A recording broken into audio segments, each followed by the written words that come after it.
Assalamualaikum warahmatullahi wabarakatuh. Waalaikumsalam warahmatullahi wabarakatuh. Alhamdulillah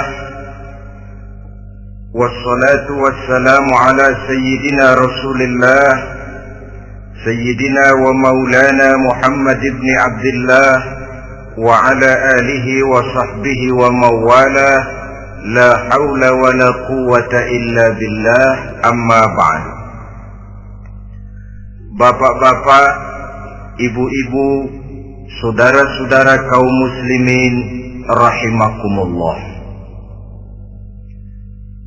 Sudah menjadi keyakinan dalam kehidupan kita bahwa segala yang ada permulaannya tentu akan ada penghabisannya. Setiap yang punya awal mesti akan punya akhir. Tidak ada keabadian dalam kehidupan dunia ini. Semuanya datang dan pergi silih berganti, berubah oleh pergeseran masa dan pertukaran waktu. Demikianlah kalau kita mau merenungi kehidupan dari alam di sekitar kita. Sejak dari kehidupan tumbuh-tumbuhan, binatang, sampai kepada kehidupan kita, makhluk bernama manusia. Lihatlah kita manusia misalnya. Dimulai sejak kita terlahir ke alam ini, keluar dari alam rahim ibu, menjadi bayi yang merah tidak berdaya, untuk kemudian berangsur meningkat menjadi anak-anak. Dari kehidupan anak-anak berubah lagi kita menjadi remaja dengan segala keceriaan dan kelincahannya, dan dari masa remaja naik lagi kita memasuki usia dewasa, untuk kemudian berangsur memasuki hari tua. Lalu setelah kita memasuki hari tua, sehari, seminggu, sebulan, setahun, sampailah kita kepada batas waktu yang telah ditentukan oleh Allah, yang dinamakan ajal, dan bertemulah kita dengan yang disebut maut. Ini merupakan kepastian dalam kehidupan. Kalau saja kita mau merenung perubahan-perubahan yang terjadi pada diri kita, seharusnya membuat kita insaf dan sadar. Di kala remaja kita begitu lincah, punya rambut yang hitam ikal berderai, punya lesung di pipi, punya senyum yang indah menawan setiap orang yang melihat, punya kulit yang kencang dan bersih. Manakala kita memasuki hari tua, perubahan frontal pun terjadi. Kulit mulai jadi keriput, rambut yang tadinya hitam ikal berderai mulai memutih, nikmat berkurang, gigi yang tadinya utuh dan sanggup mengunyah apa saja, satu demi satu permisi meninggalkan kita. Sangat boleh jadi, dikala remaja kita senyum semua orang terpikat. Dikala hari tua dengan kulit yang keriput dan gigi yang tidak ada lagi, manakala kita senyum, mungkin orang bakal lari dari sekitar kita. Kemana keindahan yang tadinya begitu menawan? Kemana senyum lesung pipit yang tadinya menarik perhatian orang? Pergi meninggalkan kita, berubah oleh pergeseran masa dan pertukaran waktu. Nah, bila maut datang menjemput kita, selesailah kehidupan sampai di situ? Ternyata belum. Kalau lahir merupakan perpindahan hidup dari alam rahim ke alam dunia, maka mati hakikatnya merupakan perpindahan hidup dari alam dunia ini ke alam kehidupan yang berikutnya yang dinamakan dengan alam barzakh. Andai kata hidup cuma sekali, secara moral kita sanggup berkata, alangkah tidak adilnya Tuhan. Kenapa? Dalam kehidupan ini kan aneka ragam terjadi. Ada orang yang zalim, ada orang yang dizalimi.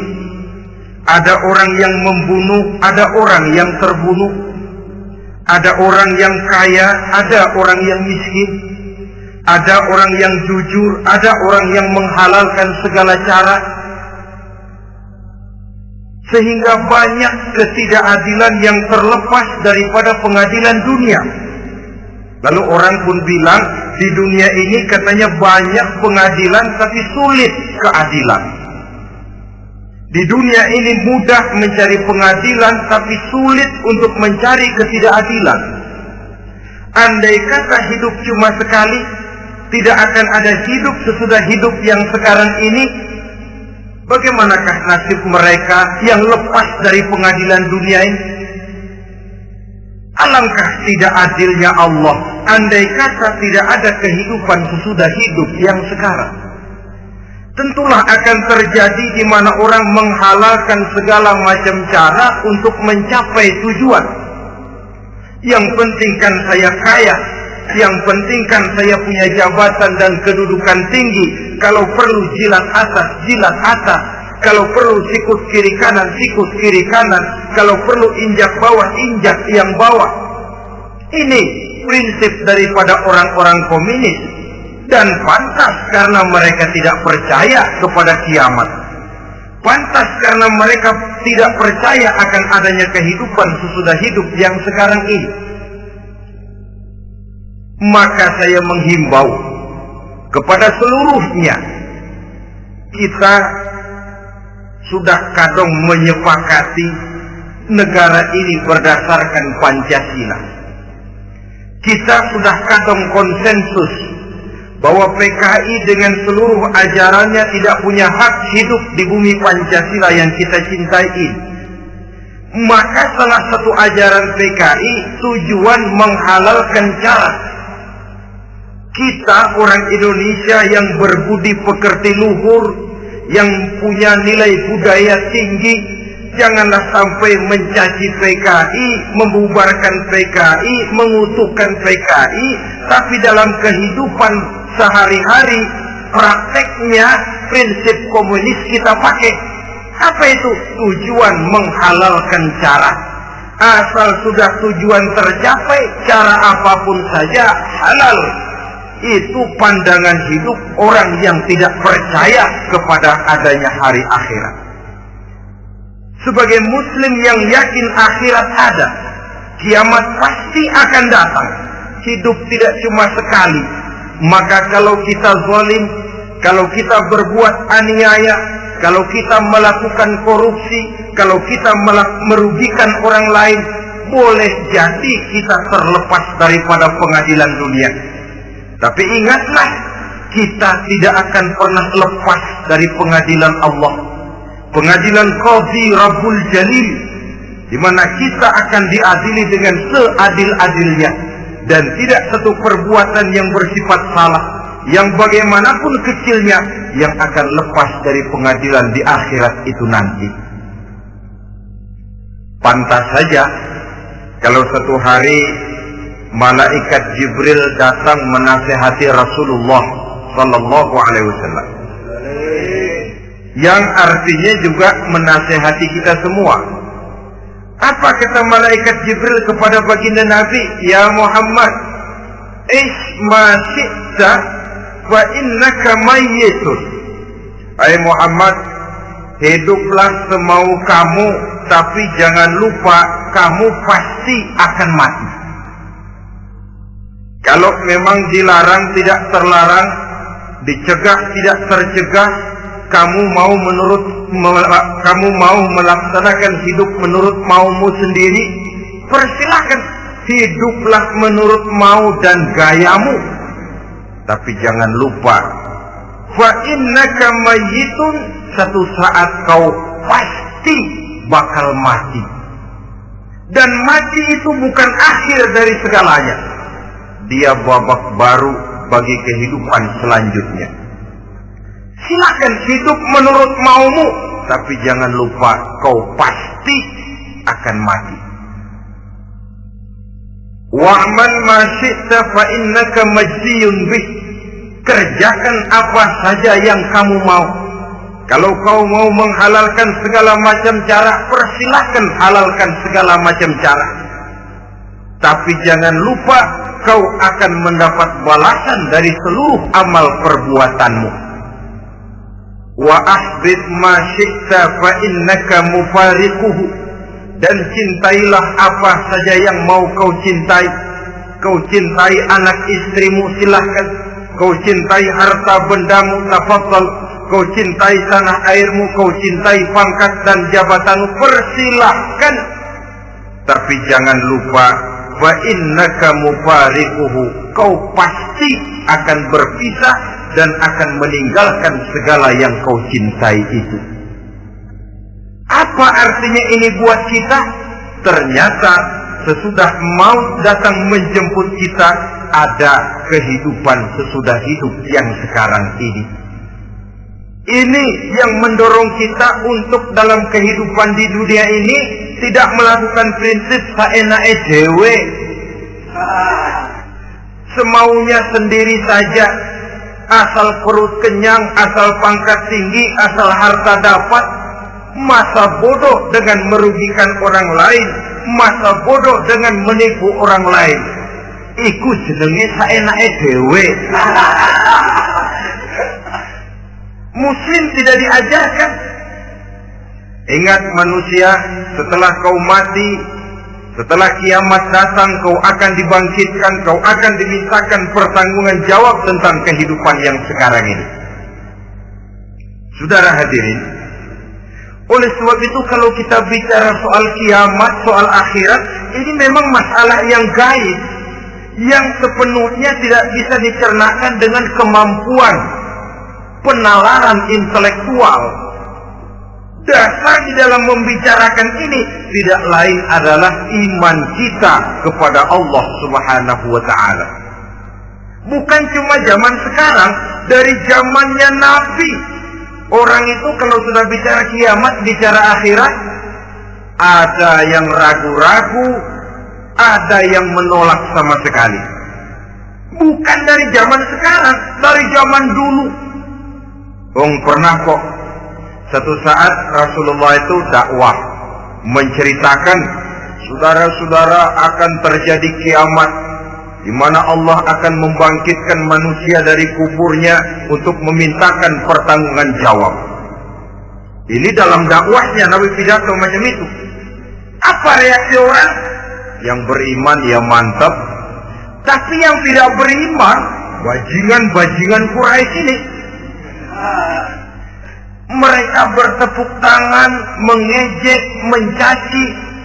Malahan ini yang luar biasa, ada dua orang kafir namanya Ubay bin Ka'ab dan Al-As bin Wa'il.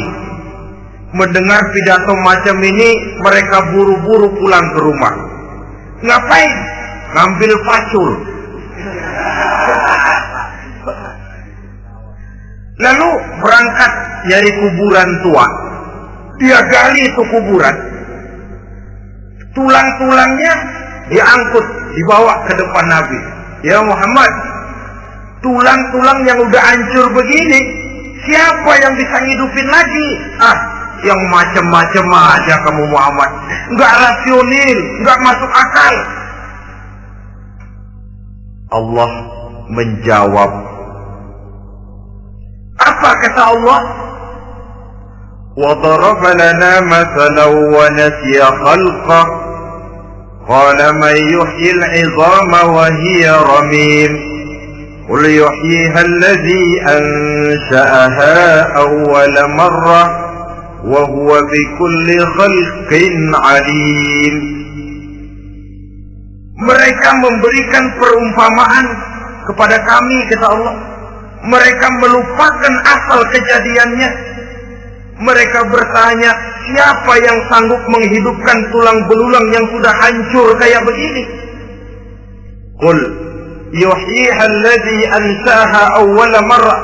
Katakan kepada mereka Muhammad, yang akan menghidupkannya adalah Dia yang telah menciptakannya pertama kali dulu. Kalau Dia sanggup menciptakan, Dia tentu lebih sanggup lagi untuk mengembalikan reproduksi ciptaan itu sebagaimana semula. Yang paling kasihan yang ragu-ragu, akhirat itu ada apa enggak sih? Kiamat itu ada apa enggak sih? Lantaran ragu-ragu, terombang-ambing dia antara harapan dan putus asa, antara kenyataan dan idealisme. Ada yang buta sama sekali 100% terhadap keadaan-keadaan sesudah mati. Perhatian mereka hanya tercurah kepada kehidupan sebelum mati. Yang mereka perhatikan siang dan malam tidak lebih daripada urusan perut. Pergi pagi, pulang sore, peras keringat, banting tulang. Cuma soal makan, soal minum, soal pakaian, soal kendaraan, soal rumah tangga, soal anak, soal istri. Yang mereka pentingkan hanya soal-soal politik misalnya, ekonomi, pembangunan dan industri. Untuk soal-soal kayak begitu, bias betul. Habis seluruh waktu untuk memikirkan, meningkatkan kebudayaan, politik, sosial, ekonomi.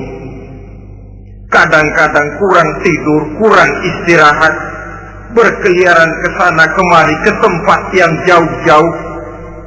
Sampai kadang-kadang terkena stres, penyakit darah tinggi, ginjal, lever, untuk memikirkan hal-hal yang semata-mata karena dunia saja.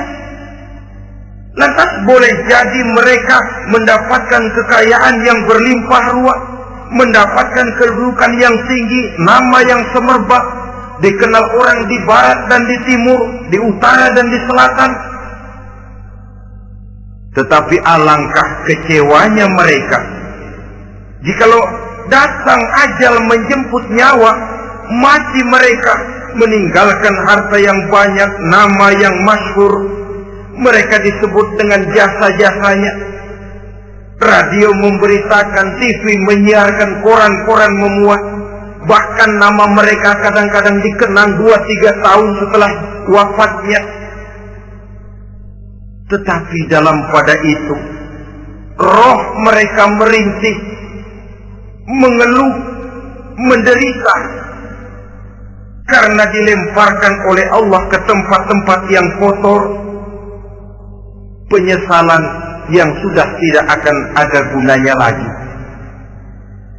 Saudara-saudara kaum muslimin rahimakumullah. Oleh karena itu, kehidupan akhirat bukanlah dongeng dan takhayul, bukan khurafat dan khayalan.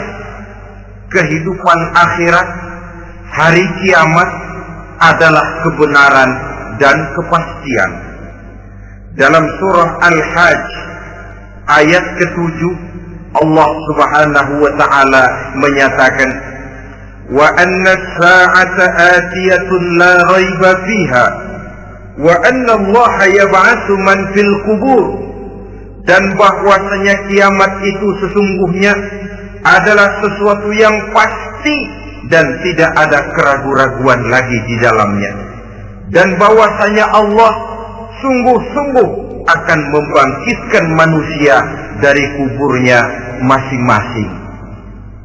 Nah, kalau kita sudah yakin kiamat sesuatu yang pasti adanya, akhirat sesuatu yang pasti adanya.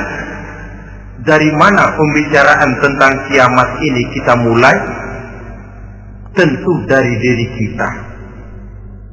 Marilah kita mencoba melihat proses perjalanan hidup ini sampai kita memasuki kiamat. Hadirin, tidak ada makhluk secantik manusia. Tidak percaya, pernah ke Ragunan? Saudara masuk ke kebun binatang. Segala macam makhluk ada di situ.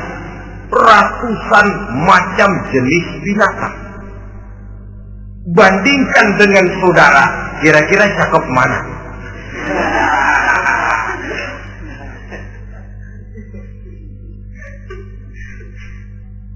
Dari seluruh makhluk yang diciptakan Allah itu, manusia fi ahsani taqwim, dalam bentuk yang paling sempurna, sejak susunan biologis sampai kemampuan berpikir. Biologis kita, ya Allah, diciptakan kita begini rupa. Diberikan 2 kaki untuk berjalan, 2 tangan untuk bekerja. Diberikan 2 mata, dua-duanya di depan. Pernah saudara mikir kalau mata kita yang satu di depan, yang satu di belakang? Rasanya nggak laku kacamata.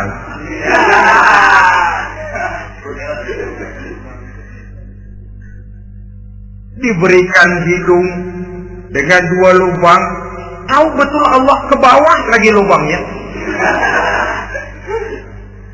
Coba pikir kalau lubang hidung kita menghadap ke atas. Aduh, kalau musim hujan repot jagain hidung. Laqad khalaqnal insana fi ahsani taqwim. Sungguh telah kami ciptakan manusia dalam bentuk kejadian yang paling sempurna ketimbang makhluk-makhluk Allah lainnya.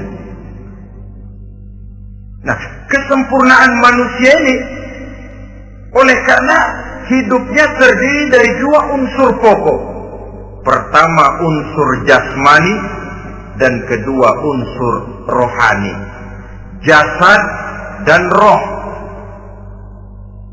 Jasad yang terlihat sekarang ini, potongan saudara yang ngejedok di depan saya ini jasad saudara. Ini yang berasal dari saripati makanan yang dimakan oleh bapak ibu kita. Lalu hasil kerjasama yang baik antara ibu dengan bapak, terwujudlah kita. Kalimat langsungnya, jasad ini berasal dari tanah yang tadi berubah dari bayi, remaja, dewasa, meningkat hari tua. Yang berubah itu jasmani kita. Kenapa? Karena jasmani itu materi, benda, daya tahannya terbatas. Dia berubah oleh pergeseran masa dan pertukaran waktu. Apa ada orang makin tua makin cakep? Jasmani oleh karena dia materi, dia berubah oleh pergeseran masa dan pertukaran waktu. Nah, yang menyebabkan jasmani itu bergerak karena ada roh di dalamnya. Ini yang menyebabkan kehidupan. Ini yang menjadi sumber kehidupan, pusat kesadaran dan pengertian dalam kehidupan manusia. Tanpa roh dalam diri kita, maka jasad kita, pernah lihat orang mati? Itu kalau orang mati, coba perhatikan. Apanya yang kurang? Kupingnya masih ada, tapi sudah tidak sanggup mendengar. Matanya masih lengkap, tapi tidak mampu melihat. Jangankan melihat, terbuka saja tidak. Mulutnya masih ada, tapi sudah tidak bicara lagi. Telinganya cukup, tapi tidak sanggup mendengar. Kakinya lengkap, tapi tidak mampu lagi berjalan. Apa penyebabnya itu? Ternyata jasmani kita, jasad ini, manakala sudah ditinggalkan oleh roh, dia tidak akan bisa berdaya apa-apa. Tidak mampu berjalan, tidak pula berbuat, tidak pula bekerja apapun saja. Saudara-saudara, dua-duanya punya kebutuhan. Jasmani ada kebutuhannya, rohani pun ada kebutuhannya. Jasmani yang jelas perlu makan, perlu minum, perlu tidur, perlu pakaian, dan sebagainya. Nah, apabila saat berpisah datang, ajal sampai, berpisahlah roh dan jasad. Dan itulah yang dinamakan dengan maut. Jadi apa sih mati itu? Mati adalah berpisahnya roh dengan jasad. Sebab itu Islam sangat menganjurkan kita untuk banyak-banyak mengingat mati. Bagaimana caranya mengingat mati? Pertama, mati itu kan pasti. Kira-kira yang hadir di sini ada yang nggak mati nggak kira-kira? Semuanya bakal mati kan? Berani? Sekarang mau? Saudara, sebenarnya kalau kita merenung lebih jauh, orang itu tidak perlu takut mati. Walaupun tidak boleh terlalu berani menghadapi mati. Karena bagaimanapun takutnya kita kepada mati, toh dia pasti datang. Bagaimanapun beraninya kita mati, kalau belum ajal, dia tidak mati juga. Jadi Muslim itu kan harus berani menghadapi hidup dan tidak takut menghadapi mati. Mati adalah sesuatu yang pasti. Muslim dianjurkan banyak-banyak mengingat mati dalam kehidupan. Caranya bagaimana? Pertama, berziarah nengokin teman yang sakit. Ya? Suka nengokin teman yang sakit enggak? Oh, itu pahalanya kata Nabi. Menengok orang yang sedang sakit lebih afdol daripada sholat sunnah 1000 rakaat. Apa pernah saudara sembahyang sunnah sampai 1000 rakaat? Nengokin orang sakit pahalanya lebih afdol daripada itu. Kenapa menengoki orang sakit mengingatkan kita kepada mati? Iya ya, ini teman saya yang kemarin segar banget, bercanda sama saya, ketawa sama-sama, sekarang terbaring tidak berdaya. Hilang kemampuannya, hilang keceriaannya, sakit. Iya kalau sembuh, kalau aja, iya sekarang giliran dia, kalau jatuh ke saya. Lalu menghibur teman dengan kata-kata yang enak, yang akan mendatangkan sugesti supaya dia cepat sembuh. Jangan nengokin orang sakit, jujur. Sakit apa lu? Perut. Emang teman gua kemarin sakit begini mati. Wah, itu orang bisa jadi shock lantaran etika kita tidak akan sampai ke sana. Menjenguk orang sakit akan mengingatkan kita kepada mati. Apalagi ziarah kubur. Ada yang orang tuanya sudah meninggal? Nah, kalau ada, ya tidak bisa tiap hari, sekurang-kurangnya seminggu sekali, Jumat pagi misalnya, ziarah kita ke kubur. Sehingga kalau kita masuk kubur kan ada etikanya. Assalamualaikum ya ahlal kubur wa inna insyaallahu bikum lahiqun. Hai penduduk kubur, keselamatan bagi kamu dan kami yang masih hidup sekarang ini insya Allah pasti bakal nyusul kamu. Iya, yang kemarin gagah benar sekarang terbaring tanpa daya. Ini unggukan kuburannya. Yang kemarin ada, sekarang sudah tidak ada. Kemana dia? Kami satu saat pasti akan begini. Ingat mati. Lalu apalagi yang bisa membuat kita ingat kepada mati? Mengawal jenazah. Bukankah sangat dianjurkan oleh agama? Bahkan kalau bisa sejak mengurusnya, memandikannya, mengkafankannya, menyolatkannya untuk kemudian mengantarnya ke kubur. Hari ini saya antar dia ke kubur, besok boleh jadi saya yang diantar orang. Hari ini saya solatkan dia, besok boleh jadi saya yang disolatkan orang. Hari ini saya masukkan dia ke liang lahat, besok mungkin giliran saya dimasukkan orang ke liang lahat. Ingat mati, tumbuh kesadaran. Lalu daya positifnya dalam kehidupan apa? Nah, saudara-saudara hadirin, orang yang mengingat mati bukan lantas menjadi lemah dalam kehidupan, menjadi putus asa, sedikit semangat, terbentur kesulitan, mudah frustasi. Bukan itu tujuannya kita diperintah mengingat mati. Jelasnya Islam menganjurkan kita untuk mengingat mati guna maksud-maksud yang positif, supaya orang lalu sadar hidup ini cuma sebentar. Maka mumpung hidup, nah ini mumpung, tapi mumpung yang baik.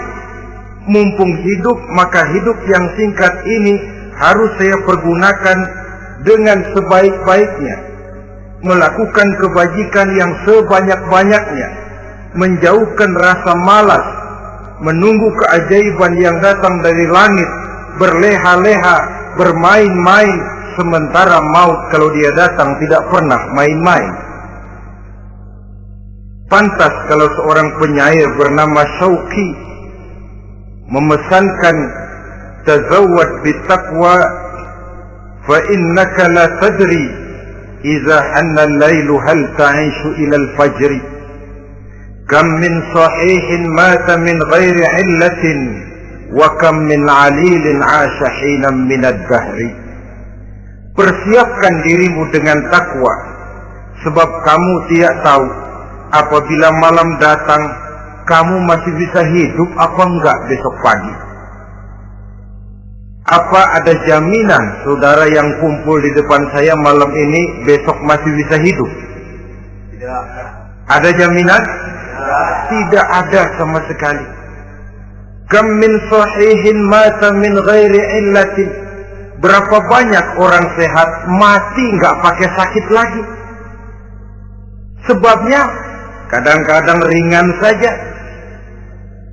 Ada yang cuma jatuh di kamar mandi, mati. Ada yang cuma ketiban pensil. Iya, kalau ketiban pensil 3 peti masa nggak mati. Ta'addadatil asbab wal maut wahid. Sebabnya boleh jadi macam-macam, tapi mati satu juga, yaitu mati. Dia seperti kelapa yang terlalu tua jatuh ke bawah, yang kembang baru keluar pun jatuh ke bawah. Itulah mati. Dia datang menjemput yang bayi, dia datang mengambil yang anak-anak, dia datang juga kepada yang remaja, kepada yang dewasa, kepada yang tua sekalipun. Jangan yang remaja lalu berpikir, gua rasanya masih jauh banget mau mati. Ini sesuatu yang pasti yang kita tidak pernah diberitahu kapannya. Kalau dikasih tahu kapannya kan kita bisa, umpama malaikat maut datang ke rumah saya, saudara Zainuddin kau mati 80 tahun lagi. Wah, saya kan berhitung, masih lama, poya-poya aja dulu Tapi ini tidak pernah diberitahu kepada kita. Lantaran tidak diberitahu itulah kita perlu bersiap-siap dengan selalu mengingat-ingat mati yang mendorong kita untuk berbuat positif. Satu contoh peringatan mati yang mendatangkan positif pada peristiwa ketika turun perintah hijrah. Ketika di Mekah sudah terpepet turun perintah hijrah. Ini sahabat yang berangkat hijrah, jangan dikira semua bulat hati. Ada yang mikir, kalau saya hijrah berangkat dari Mekah ke Madinah, nanti di tengah jalan dicegat oleh kafir Quraisy, lalu dibunuh, mati saya. Takut mati. Allah peringatkan, kullu nafsin dha'iqatul maut. Kamu disuruh hijrah saja takut mati, padahal kamu tahu semua yang hidup bakalan mati. Diam saja di Mekah mati, hijrah ke Madinah pun akan mati. Mendengar ayat ini, Sayyidina Umar bin Khattab seperti dibakar semangatnya. Kalau sebagian sahabat hijrah sembunyi-sembunyi, beliau mau hijrah itu malah bajingan Quraisy dikumpulkan ke Ka'bah. Pidato, ya ma'syara Quraisy, dedengkot Quraisy, dengerin. Besok pagi yang namanya Umar bin Khattab mau hijrah dari Mekah ke Madinah. Siapa yang kepengen kepalanya berpisah dengan badannya, persilahkan cegat Umar di jalanan. Besok dengan tenang dia berangkat hijrah, gak ada yang berani nyegat. Tuh Quraisy juga barangkali mikir, gua ngapain nyegat penyakit. Begitu ingat mati, timbul semangat juang, timbul semangat berbuat. Ini ingat mati yang positif, bukan yang melemahkan semangat. Dah jangan kerja rajin-rajin dah, lu bakalan mati. Ini ingat mati yang salah patah. Ingat mati seharusnya mendorong manusia untuk berbuat lebih tekun. Allah memberikan peringatan, Qul innal mauta allazi tafiruna minhu fa innahu mulaqikum.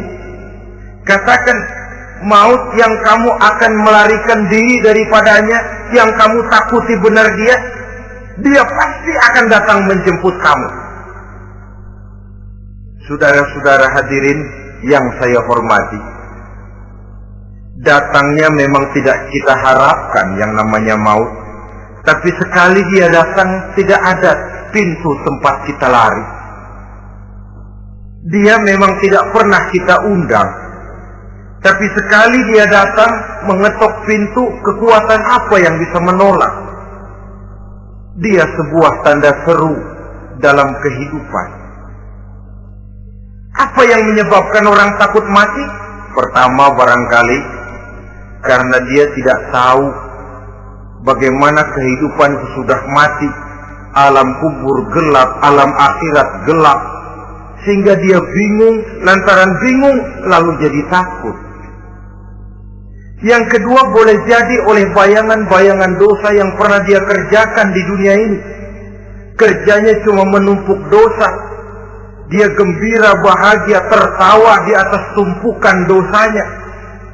Merasa segan berpisah dengan seluruh kehidupan ini. Sehingga boleh jadi maut adalah sesuatu yang ditakutkannya benar dalam kehidupan. Tapi bagaimanapun takutnya, tidak ada tempat lari dari dia. Dalam ayat lain Allah jelaskan, Aynama takunu yudrikumul mautu walau kuntum fi burujin musayyada. Di mana saja kamu berada, dalam benteng yang paling tangguh sekalipun, maut pasti akan datang menjemput kamu. Nah, bagaimana caranya maut datang menjemput kita? Bila datang dia, sang malaikat pencabut nyawa, malaikat Israel namanya, hendak mengambil roh kita. Dalam suasana macam begitu, di akhir kehidupan dunia, dalam berhadapan dengan sakaratul maut, terbagilah manusia dalam dua bagian besar. Pertama, yang menghadapi sakaratul maut itu dengan husnul khatimah. Baik di akhirnya, sehingga pada saat ruhnya berpisah dengan jasadnya, kelihatan dia seperti senyum, mukanya cerah. Bahkan sebelum itu boleh jadi dia sempat meninggalkan pesan-pesan yang baik. Ada yang sempat azan, ada yang sempat baca Quran. Pernah kan nemui orang yang mau mati seperti itu? Yang sempat azan, yang sempat baca Quran, yang sempat meninggalkan wasiat-wasiat yang baik. Sebab apa? Malaikat maut datang menjemput mereka juga dengan baik-baik. Dicabut ruhnya perlahan-lahan, tapi sungguh pun perlahan-lahan. Pedihnya, sakitnya tetap tiada tara. Rasulullah Sallallahu Alaihi Wasallam, dikala beliau hendak berhadapan dengan sakaratul maut, diceritakan mencelupkan tangannya ke dalam gelas berisi air, lalu mengusapkannya ke muka beliau seraya berdoa, "Ya Allah, mudahkan saya dalam menghadapi sekarat ini." Beliau juga yang mengatakan bahwa sakitnya sakaratul maut sama dengan 300 kali bacokan pedang. Sehingga kita diajarkan doa. Di antara doa selamat itu kan ada Allahumma hawwin alaina fi sakaratil. Ya Allah, mudahkan saya di dalam menghadapi sakaratul maut itu. Ketika ruh ini keluar dari jasad, mata masih mengikuti ruh itu. Jika kadang-kadang ada yang matanya terbelalak dan tidak sempat ditutup, terbuka terus, mengikuti ruh itu keluar dari jasadnya. Adapun golongan kedua, manusia yang ketika berhadapan dengan sakaratul maut mendapatkan su'ul khatimah, jelek di penghabisannya. Sekaratnya sudah setengah mati, lalu jelek juga di akhirnya, mati dalam keadaan yang tidak baik, tidak terpuji. Ada yang lagi megang kartu, mati. Ada yang lagi di tempat ngadu ayam, mati. Ada yang lagi di tempat pelacuran, mati. Ada yang lagi megang botol minuman keras, mati. Nih barangkali malaikat maut gemes banget nariknya, lu bajingan, lu tarik terus kan. Mati su'ul khatimah. Makanya bagus itu. Kadang-kadang di majelis-majelis taklim kan sering dibaca, ya Allah biha, ya Allah biha, ya Allah bihusnil khatimah. Kan ada itu? Ada enggak? Saudara hadirin, mohon agar oleh Allah kita diberikan husnul khatimah, baik di saat ruh akan berpisah dengan jasad. Ini sesuatu yang pasti. Sang malaikat maut datang menjemput nyawa. Setelah ruh berpisah dari badan, maka tinggallah sang badan, ditangisi oleh semua yang kita tinggalkan.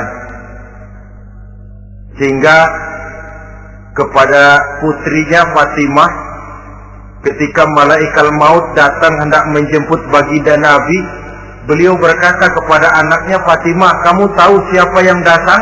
Saya tidak tahu, Bapak. Yang datang hadimul lazzat.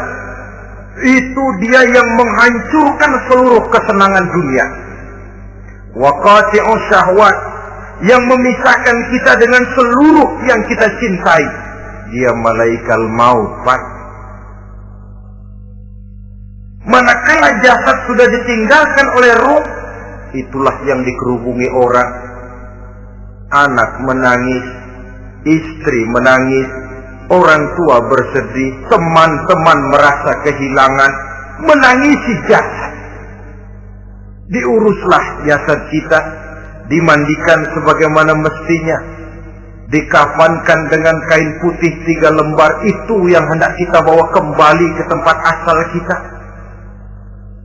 Pakaian sutra, jas yang mereknya Switzerland wool, kain yang Samarinda, sepatu yang Belly atau Beltoni, jam tangan yang Rolex, kendaraan yang serba mewah. Tidak ada yang menyertai kita. Kain putih 3 lembar itu saja lagi. Demi setelah dikafankan, dibujurkan kita menghadap ke arah kiblat, orang banyak pun datang menyolatkan kita dengan 4 takbir, diiringi dengan doa. Lalu upacara pelepasan, berangkat kita meninggalkan anak, istri, suami, kampung halaman, tanah air, bahkan alam dunia ini. Selamat tinggal alam dan seluruh isinya. Tinggallah yang tinggal. Saya akan kembali ke tempat asal dari mana saya datang, untuk kembali mempertanggungjawabkan seluruh perbuatan saya dalam kehidupan ini. Manakala upacara pelepasan selesailah sudah, dimasukkan kita ke keranda jenazah, digotong orang, bismillah wa ala millati rasulillah, dibawa ke tempat peristirahatan terakhir katanya. Padahal dulu kalau mau kita istirahat, ke villa lah kita, ke Bali lah kita, ke Hong Kong lah kita, ke tempat-tempat tamasya yang indah. Oh, rupanya akan sampai juga perjalanan menuju tempat peristirahatan terakhir, yang luasnya tidak akan lebih dari 2 kali 1 meter. Diusung orang kita, diantarkan orang banyak. Manakala sampai ke atas liang lahat, pengusung jenazah dibuka, diturunkan kita ke liang lahat, dibaringkan. Gumpalan tanah akan jadi bantal kita. Muka dibuka, dihadapkan ke arah kiblat. Setelah itu ditutup liang lahat kita dengan kayu. Masih belum kurang, diuruk dengan tanah. Yang menguruk orang-orang yang tadinya mencintai kita, menyayangi kita. Tapi ketika jasad sudah ditinggalkan ruh, habis rupanya cintanya. Coba jasad kalau sudah ditinggalkan ruh, 3 hari aja di rumah serem. Ya mayit, siapa yang betah nemenin mayit?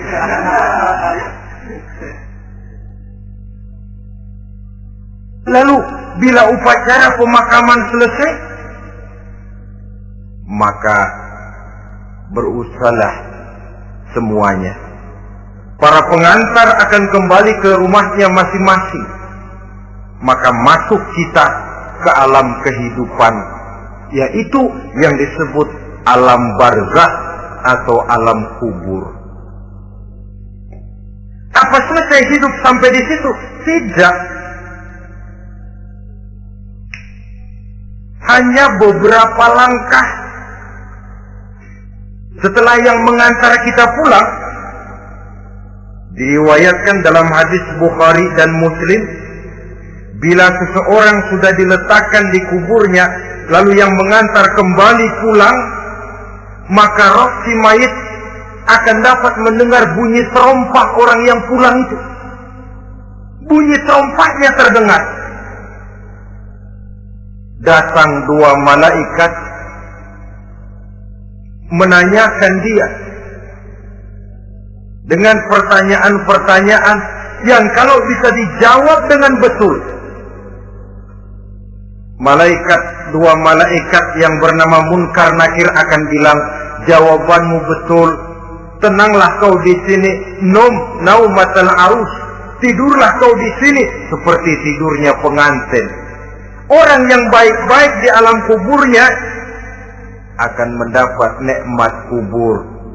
Sehingga masa penantian yang lama, sebab jangan lupa, kita masuk ke kubur itu kan menunggu sampai datangnya hari kiamat. Jadi kalau kiamat umpama masih 1000 tahun lagi, ya 1000 tahun kita menunggu. Orang yang baik-baik penantian di alam kubur, kata malaikat, naumatan arus, tidurlah kamu seperti tidurnya pengantin. Bagaimana sih tidurnya pengantin? Enggak berasa. Iya, kata anak sekarang, endah aja. Begitu mendusin pagi, kata lakinya, malam sebentar bener ya Neng. Sebentar betul katanya malam. Ya tentu saja tidak terasa. Kenapa? Dia tidak pernah memikirkan waktu. Terbawa oleh kenikmatan dan kelezatan yang dirasakannya dalam kehidupan. Tapi orang kafir, orang yang dosanya bertumpuk, tidak sanggup menjawab pertanyaan dua orang malaikat, maka dia akan mendapat azab di alam kuburnya terus menerus siang dan malam sampai datangnya hari kiamat. Ibarat maling ayam ketangkep, belum masuk pengadilan udah dikebukin duluan. Kan begitu kan? Ada maling ayam nggak di sini? Nah, itu yang nyaut tadi pengalaman itu. Di sidang belum divonis, belum digebukin babak belur. Saudara hadirin, maka alam kubur bisa merupakan raudhatun min riyadil jannah. Taman di antara taman-taman surga pun juga bisa merupakan hufratun min hufarin niran, menjadi liang daripada neraka. Ada lagi riwayat yang dari Imam Muslim yang diperoleh dari Zaid bin Sabit. Zaid bin Sabit cerita, satu hari kami bersama Rasulullah SAW berada dalam kebun kepunyaan Bani Najjar. Rasulullah sedang duduk di atas keledai. Tiba-tiba entah bagaimana itu keledai terkejut, kaget, berontak, hampir Rasulullah jatuh. Rasulullah kemudian bertanya, rupanya di kebun itu ada kuburan tua, 5 atau 4 kuburan. Rasulullah lalu bertanya, saudara-saudara ada yang tahu nggak ini kuburan siapa? Nggak ada ya Rasulullah. Memang kenapa? Ini penghuni kuburnya lagi disiksa oleh Allah. Andai kata boleh saya mohon kepada Allah supaya kamu dengar seperti yang saya dengar, andai kata saja kamu kuat mendengarnya, saya pasti akan berdoa. Tapi sayang, saya yakin kamu pasti tidak akan kuat mendengar mereka mendapat azab di kuburnya.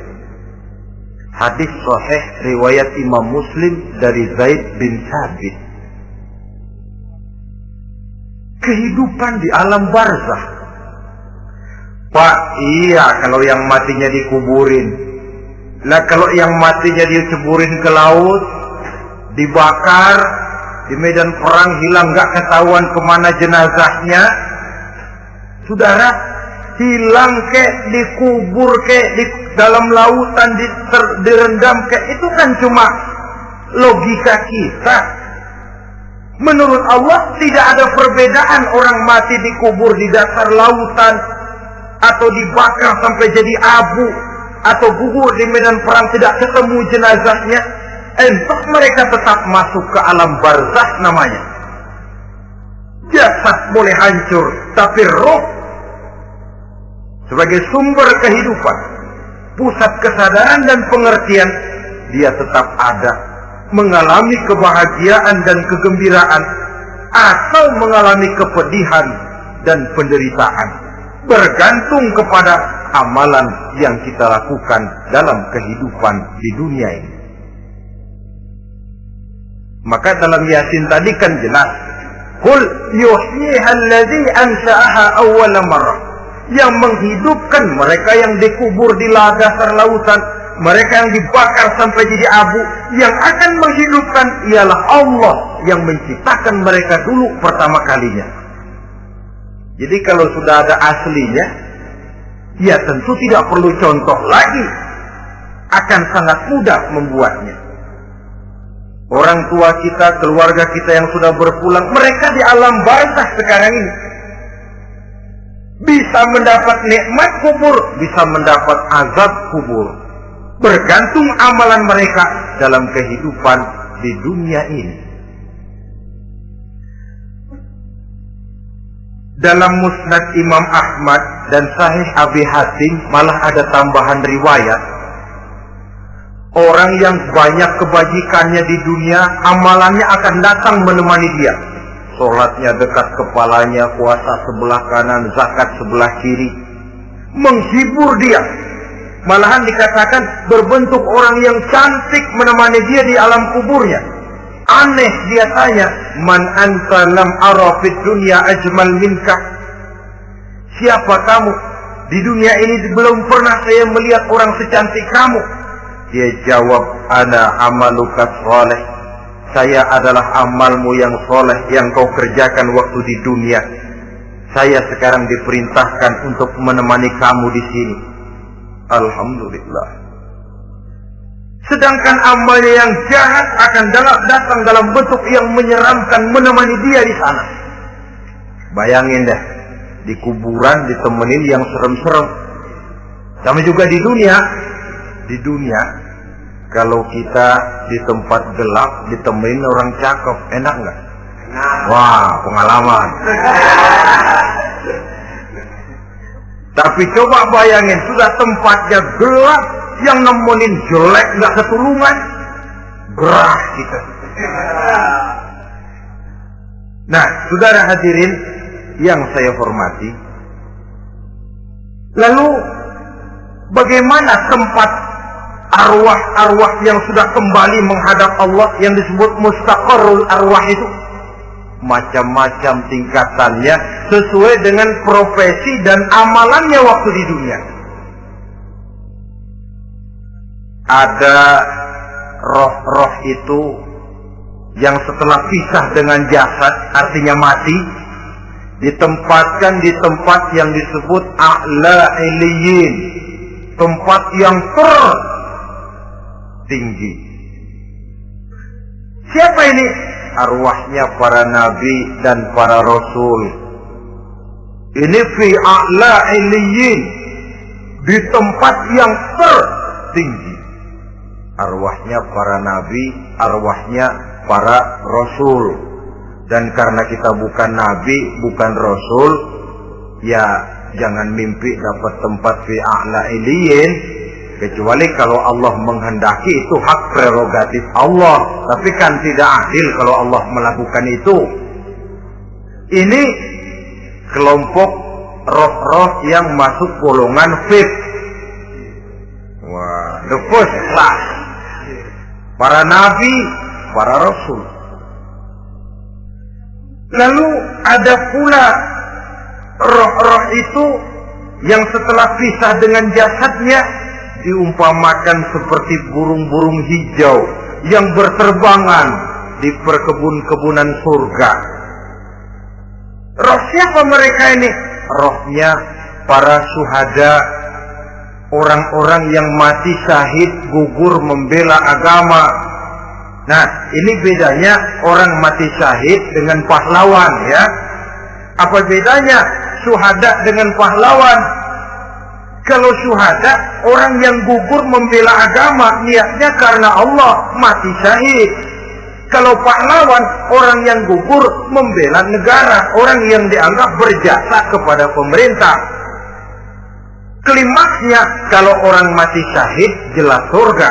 Tapi pahlawan, belum tentu surga. Kenapa? Bergantung kepada negara macam apa yang dibelanya dan pemerintah model mana yang dibelanya. Di negara-negara komunis misalnya, banyak nggak pahlawan? Dengan sekian tanda jasa yang mati di medan perang dan sebagainya. Kira-kira pahlawan komunis masuk surga enggak? Ya. Ya, kalau pahlawan komunis masuk surga, kita enggak kebagian kapling di surga barangkali.